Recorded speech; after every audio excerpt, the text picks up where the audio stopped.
তিন ব্যক্তির দাওয়া, তিন ব্যক্তির জন্য, তিন ব্যক্তির দোয়া আল্লাহর কাছে কবুল হবে, তার মধ্যে কোনো কি নাই, সন্দেহ নাই। তার মধ্যে একজন হলো পিতামাতার দোয়া।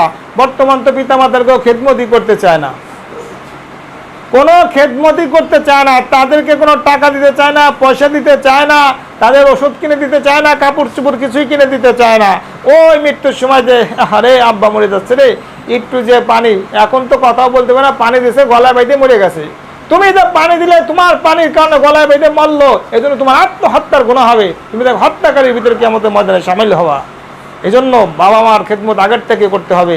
বাবা মার খেদমত না করলে বড় সন্তান কোনদিন কোশ্চিন কালো শান্তি পাবে না। শান্তি দেওয়ার মালিক কে? আল্লাহ।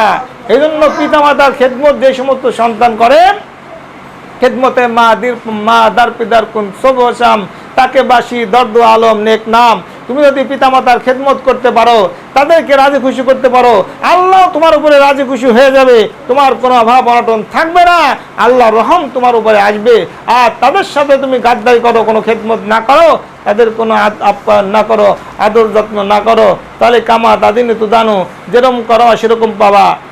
जैसे करनी वैसे बननी, ना माने तो करके देख, जन्नत भी है जहन्नम भी है, ना माने तो मर के देख। যেরকম করবা ওরকম পাবা, না মানো তো করে দেখো, জান্নাত আছে জাহান্নাম আছে, না মানলে তুমি মরে দেখো তোমার অবস্থা কি হবে।